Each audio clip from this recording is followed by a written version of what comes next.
పనులు చేయడం వలన మనకి హాని కలుగుతుంది కనుక ఇటువంటి పనులు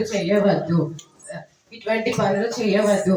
సత్యసాయి మాట అంటే మనకి సత్యమైన బాటను చూపిస్తుంది కనుక ఓ విద్యార్థులారా దీనిని శుద్ధంగా వినండి. పరమాత్మ ప్రేమను దరిలో జనులకు ప్రవహింపజేయుటే పరమభక్తి. ప్రతి మానవుడుండుట బ్రతికి తానుండుట సాధ్యంబునకు కాదు సంఘ సేవ. భగవంతుని ప్రేమ పవిత్రమైనది, నిస్వార్థమైనది. ఇటువంటి ప్రేమలు వీరు వారలు భేదములు లేకుండా ఉండాలి. ఇలా ఉంటే అందరికీ మంచిది. యుగ యుగాంతరముందు ఉర్విపై ఖ్యాతి గన్నట్టి భరత భూమాత కీర్తి మనది. సాయ సిద్ధాంతముల చేత సన్నబట్టి వెన్నబెట్టడు మీరెంత సున్నితముగా. ప్రాచీన కాలము నుండి కూడా మన భారతదేశానికి మంచి పేరు ప్రఖ్యాతులు ఉన్నాయి. సాయిబాబా సిద్ధాంతాలను ఆచరణలో పెట్టడం ద్వారా మీరు మీ మాతృదేశ కీర్తి ప్రతిష్టలను ఇంకా పెంపొందింపు చేయండి.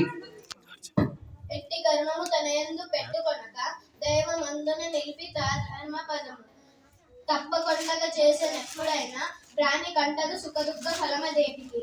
చిన్న పనైనా పెద్ద పనైనా నేను చేస్తున్నాను అని అనుకోకుండా మంచిగా చేయాలి. అలాంటప్పుడే కర్మ ఫలితమైన సుఖాలు కానీ దుఃఖాలు కానీ ఎప్పుడు మనకి అంటవు. కర్మ చేయక నరునకు కలదు హక్కు, అడుగు ఫలమిచ్చు నరునకు హక్కు లేదు. కర్మ ఫలమిచ్చు దాతకే కలదు హక్కు, ఇంతకన్నా వేరేది ఎరుకపరదు.